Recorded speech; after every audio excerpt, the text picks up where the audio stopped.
Muy buenos días, hoy con un día ya un poquito menos, un día menos intenso en esa temperatura que nos ha estado acompañando. Para mí es un gusto poderlos acompañar a ustedes hoy y me manifiesto supremamente orgullosa y complacida y con un altísimo grado de sensibilidad después del concierto tan maravilloso que hemos observado anoche en la iglesia de los Agustinos, con ese órgano tan hermoso que es el más grande que hay en el país, en ese tipo de órganos de flautas, y la Orquesta Sinfónica nuestra. Definitivamente Manizales es una ciudad supremamente cultural y debemos rescatar el empuje y proteger a nuestra orquesta para que ella se pueda extender en el tiempo y para que nuestros músicos permanezcan en Manizales y no se sientan tentados a irse de aquí porque de pronto las oportunidades no son las mejores.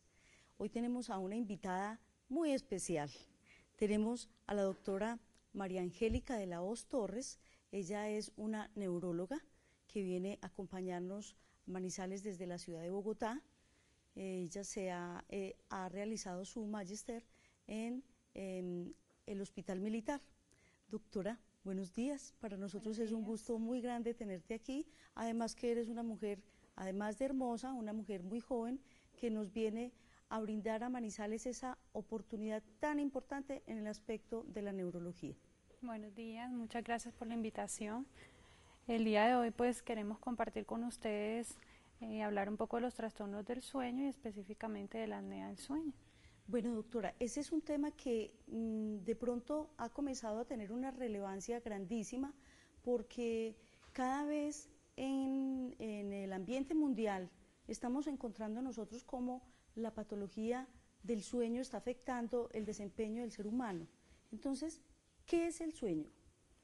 El sueño es una variable fisiológica no solamente entendida como aquella en la que estamos solamente durmiendo y el cuerpo entra en un estado de relajación. Estamos muy equivocados si consideramos eso, ya que el sueño es una de las entidades neurofisiológicas donde se están secretando unas hormonas que son importantes, como la hormona del crecimiento. Se secreta el cortisol, que nos ayudan a estabilizar las funciones de la presión arterial, la función cardiovascular, y muchas veces cuando hay alguna anomalía durante el sueño empiezan a presentarse estas alteraciones desde la noche y van a alterar todo el funcionamiento de nuestro organismo al día siguiente. Entonces muchas veces vamos a ver que este fraccionamiento por continuos despertares va a interrumpir con las actividades que vamos a realizar al día siguiente, y estas interrupciones van a determinar en que tengamos un más rendimiento social, un más rendimiento laboral, que pues impacta, digamos, en nuestra calidad de vida.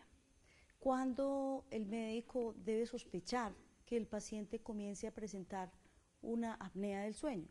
Bueno, como vamos a ver en esta imagen, la fisiología comienza por la entrada del aire a través de la nariz.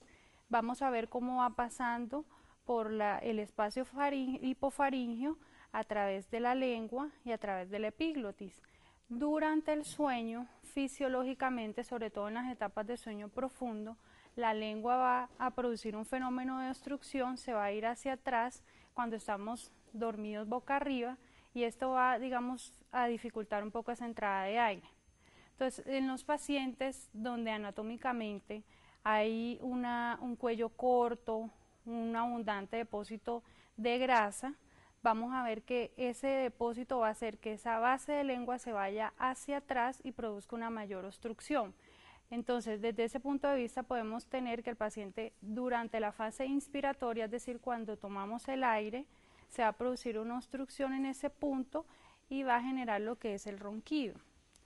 No solamente aparte del ronquido, se genera otro fenómeno en donde al ingresar el aire en forma inadecuada no alcanza a llegar al pulmón como debe ser, y esto genera lo que se llama la apnea. La apnea es la pausa de respiración o ausencia de respiración durante el sueño. Este fenómeno puede ser influenciado por factores digamos, de la anatomía de cada persona. Aquí en esta imagen vemos un ejemplo de cómo unas amígdalas muy grandes pueden dificultar el paso del aire. Podemos tener que hay otras personas, como en la siguiente imagen, que tienen una disminución de ese paladar blando y junto con las amígdalas favorecen que haya ese fenómeno de esa limitación para la entrada del aire. Entonces, no solamente es una alteración como tal a nivel pulmonar, sino que vemos que pueden ser muchos los niveles donde pueden haber obstrucción. De hecho, hace que el tratamiento sea muy complejo a largo plazo.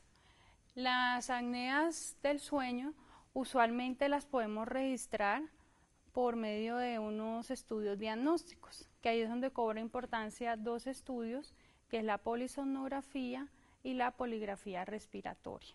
Poligrafía respiratoria. Poligrafía respiratoria. ¿En qué consisten los dos exámenes? ¿Cómo los podemos diferenciar? La polisomnografía es un estudio completo en donde vamos a registrar unas variables neurofisiológicas y unas variables respiratorias.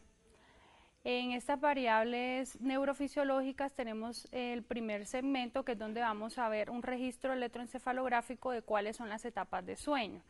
Entonces tenemos que hay 3 etapas de sueño superficial, que llamamos sueño no REM, y la etapa de sueño profundo, que es la etapa de sueño REM.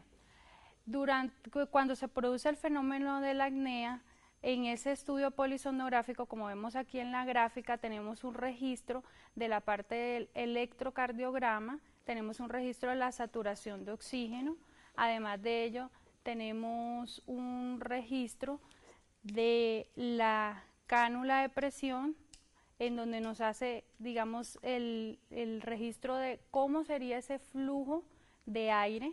Entonces, la que vemos encerrada en el círculo es un fenómeno en donde el equipo es capaz de registrar la ausencia de ese flujo de aire, y lo que vamos a ver es un aplanamiento en esa curva, y ese aplanamiento es lo que nos habla de que hay la presencia de una apnea.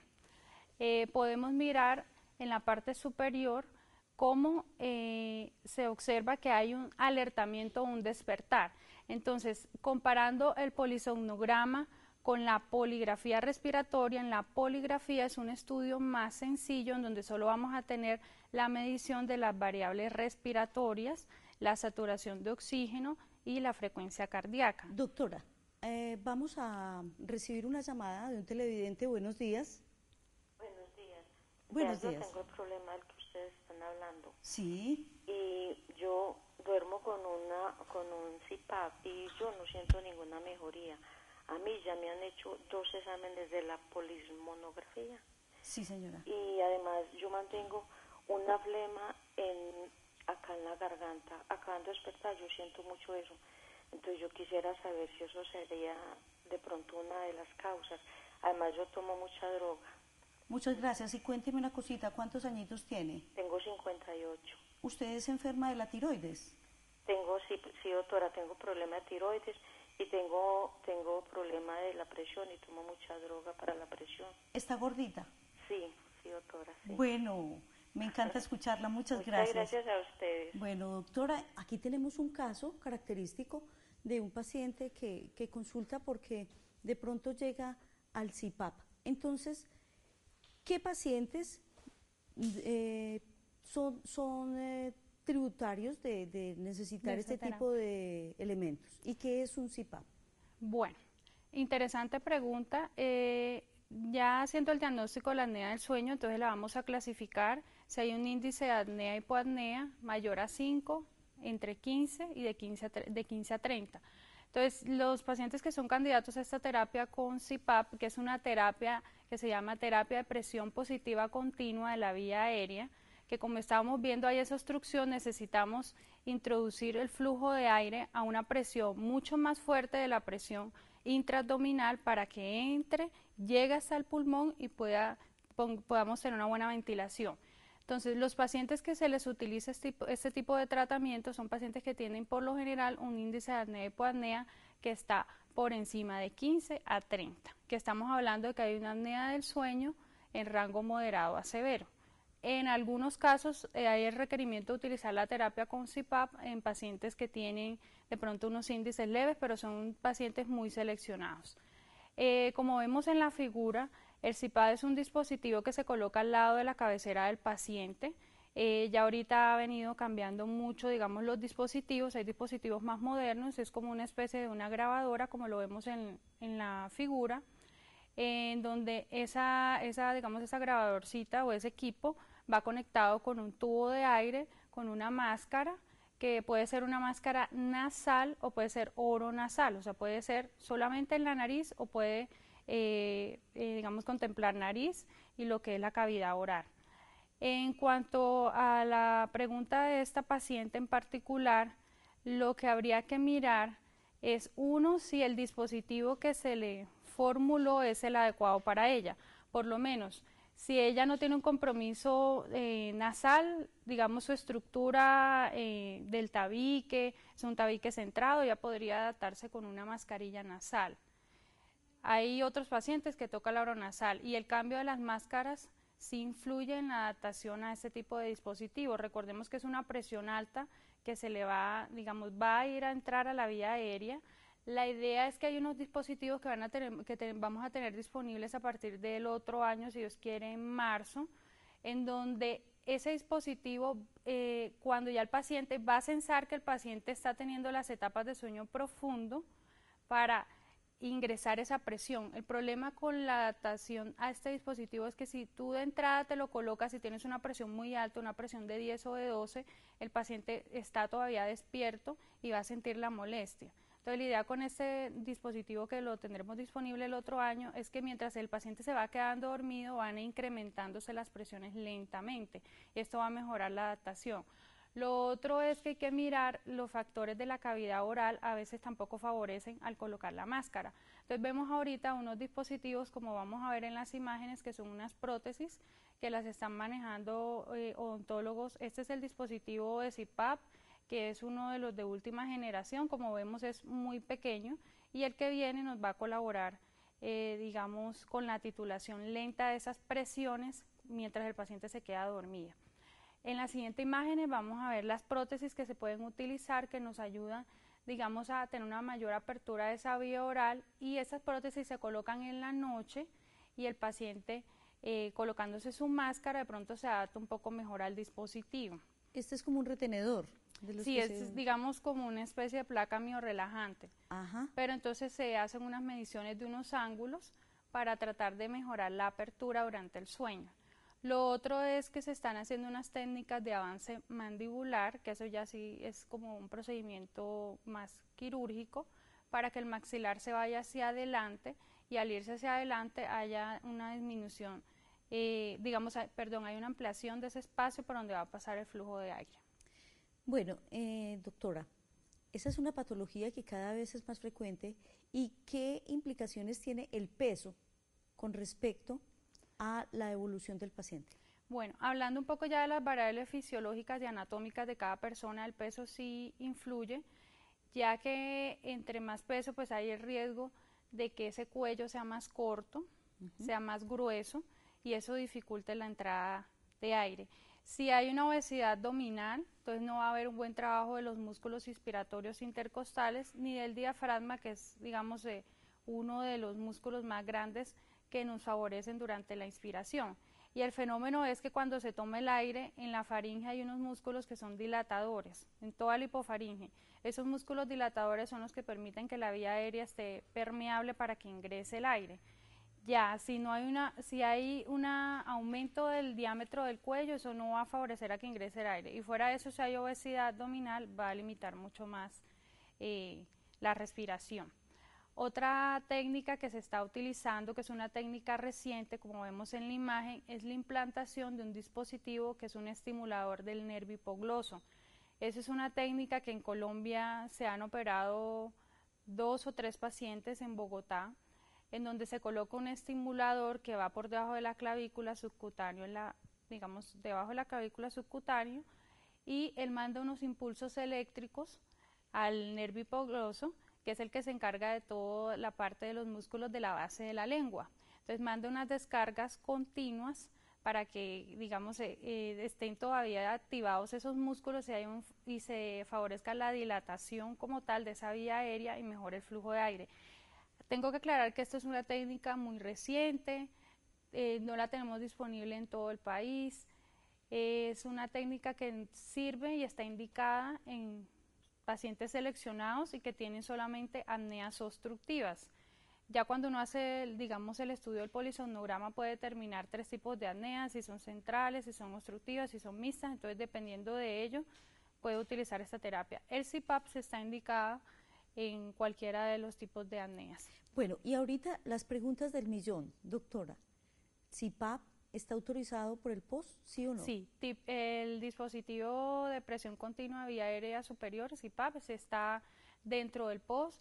El paciente en el cual quiero hacer énfasis un poco, en el cual tengan la sospecha clínica de que hay una apnea del sueño, debe ser llevado a un estudio de polisonografía. ¿Y quiénes son estos pacientes? Son los pacientes que tienen ronquido, son los pacientes que tienen somnolencia al día siguiente, una somnolencia diurna excesiva. ¿Eso qué significa? Que tienen disminución en la atención, disminución en la concentración, episodios de irritabilidad, puede haber dolores de cabeza. Digamos que durante la noche con esas pausas de respiración, el paciente acumula el CO2, lo retiene y eso favorece la dilatación de los vasos a nivel cerebral y produce como tal el dolor de cabeza. Lo otro es que aparte de esta somnolencia diurna, el familiar puede detectar si el paciente está teniendo pausas de respiración, que es lo que llamamos como tal la apnea. Estos fenómenos también durante la noche, con esas pausas de respiración, el paciente presenta microdespertares. Entonces el paciente no se da cuenta que se está despertando, pero es porque son despertares muy superficiales. Digamos que eso es una respuesta del cerebro como tal para que no siga en apnea, porque incluso si uno sigue en apnea, una apnea muy prolongada, eso es un factor de riesgo incluso para producir la muerte o una arritmia fatal en la noche. Exacto, o sea que vamos a poner atención a estos síntomas. Si nosotros tenemos un paciente que asiste a nuestra consulta y que aqueja cansancio, fatiga, por ejemplo, muchos pacientes me consultan y me dicen, doctora, es que al otro día después de haber dormido estoy más cansado de cuando me acosté. Amanecí como si me hubieran dado una paliza. Amanecí con dolor en la nuca, dolor en el cuello, con la cara más arrugada, me siento como deshidratado, mi boca está seca, ¿sí? O sea que aquí el médico juega un papel primordial en el diagnóstico, en la evaluación de la lengua, de los movimientos de la lengua, del grosor de la lengua, de la capacidad orofaríngea, del tamaño de las amígdalas, de la distancia entre una amígdala y otra y de la permeabilidad de la vía aérea superior. Por eso hay que hacer un muy buen examen de lo que es la vía nasal. En muchas ocasiones hasta indicado una fibronasolaringoscopia para poder observar que toda esta vía posterior esté permeable. Y vamos a tener que ir quitándonos ese concepto de que la posición del tabique es una situación que sea cosmética. No, nosotros necesitamos un buen sueño para que nuestro desempeño al día siguiente sea óptimo. Hay otra pregunta sencilla. La almohada. ¿Cómo es la almohada en la que nosotros debemos depositar nuestra cabeza para esa actividad tan importante que es el sueño? Con respecto a la almohada, la idea es que nosotros no tengamos una inclinación máxima sino hasta 30 grados. Realmente en el mercado hay disponibles unas almohadas para el ronquido, pero fisiológicamente hasta ahora no se ha demostrado con un grado de evidencia alto de que esas almohadas para el ronquido sean favorables. Hay algunos pacientes que refieren mejoría con ellas, hay otros que no, pero no hay una evidencia científica que Doctora, aporte. tenemos una nueva llamada. Buenos días. Buenos días. Buenos días. Doctora, felicitarlos por el programa. Muchas gracias. Pues llegué como un poquito tarde al programa, pero hay algo que me llama la atención. Yo tengo una escoliosis severa. Entonces cuando empecé con el problema del pulmón, bueno, le echaron toda la culpa a la columna. Después resulté con un EPOC. Me manejan pues el EPOC. Oxígeno por la noche, y bueno, y el neumólogo y todo. Pero yo tengo disneas de pequeños y mínimos esfuerzos. Entonces alcancé a escuchar algo como de un aparato, como para dormir, como algo así, pero qué pena, llegué tarde al programa. El estudio de la polisomnografía, como que se lo mandan muchos a pacientes que tienen problemas directamente con el sueño. No sé si problemas respiratorios, pero a mí estudios como realmente no me han hecho. Entonces yo quería saber si soy candidata para ese examen. Y de pronto dejar los teléfonos de la doctora. Muchas gracias y que tengan buen día. Muy bien, muchas gracias, bueno, doctora. Buenos días, ¿cómo estás? Con respecto a la enfermedad pulmonar obstructiva crónica, que es el EPOC, durante la noche puede producir alteraciones de la ventilación, entonces produce hipoventilación. El estudio de polisonografía se puede realizar en pacientes que tengan enfermedad pulmonar obstructiva crónica si tienen los síntomas que nos sugieran una apnea del sueño concomitante. ¿Qué pasa? Todas las enfermedades respiratorias, ya sea el EPOC o el asma, pueden influenciar en forma negativa en la aparición de una apnea del sueño. O sea, de hecho están estrechamente relacionadas. ¿Qué tenemos que hacer? Primero mirar si realmente hay síntomas que nos sugieran esa apnea durante el sueño, porque es un trastorno relacionado al sueño, por lo que les explicaba que durante el sueño profundo es donde fisiológicamente se tienden a producir ciertas obstrucciones. Cuando esas obstrucciones son permanentes es cuando hablamos de la presencia del ronquido o como tal de las apneas. Yo pienso que sí puede haber una indicación para el estudio en esta paciente, revisando si cumple o no criterios para la sospecha de una apnea del sueño. Y el dispositivo CPAP hay que tener en cuenta que solo se va a utilizar una vez se haya hecho el diagnóstico de que hay un síndrome de apnea-hipoapnea del sueño. Doctora, entonces otra pregunta sencilla que llega a mi correo electrónico es: ¿qué hacer con estos pacientes que viven en alturas significativas, como Bogotá, como Manizales? ¿Será que vivir en partes más bajas los puede beneficiar o no tiene relación? Con respecto al síndrome de apnea-hipoapnea no hay relación con la altura, más bien es con respecto a las enfermedades pulmonares de base que tenga el paciente. Como en la enfermedad pulmonar obstructiva crónica, el paciente se puede beneficiar de un clima más cálido, el paciente que tiene asma, por el riesgo pues, de todas las alergias ambientales, de pronto de un clima frío. Pero no hay un cambio significativo con el síndrome de apnea del sueño. Una cosa que se me olvidó mencionar también es que el impacto de la apnea del sueño es también a nivel cardiovascular. Durante el sueño, cuando se produce el fenómeno de la pausa de respiración, vamos a tener una disminución de la frecuencia cardíaca, pero cuando se está censando el mismo organismo, que hay esa disminución de esa oxigenación, que se baja la frecuencia cardíaca, él manda una respuesta que depende de su sistema autónomo simpático.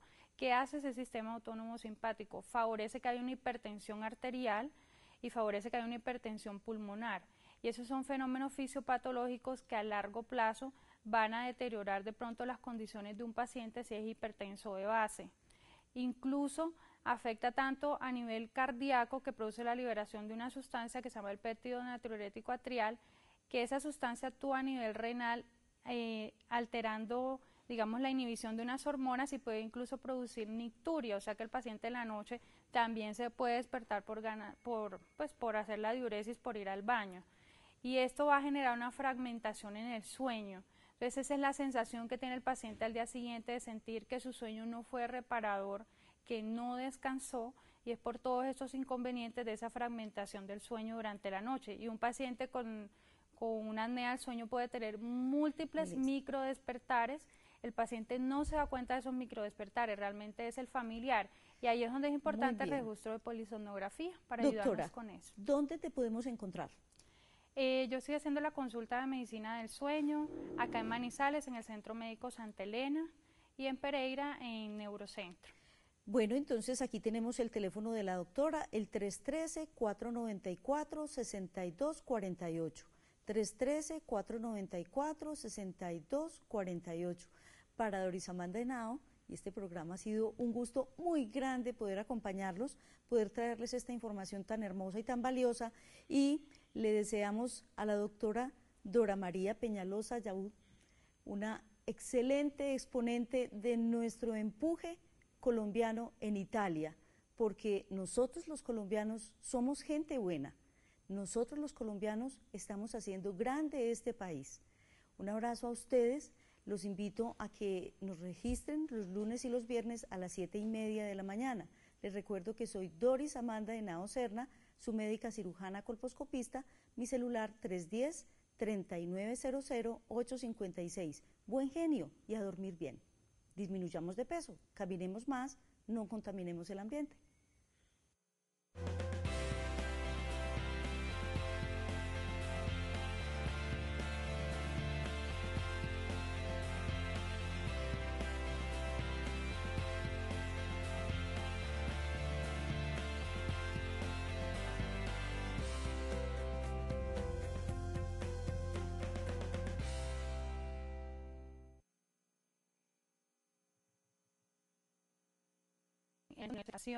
Episodios de irritabilidad, puede haber dolores de cabeza.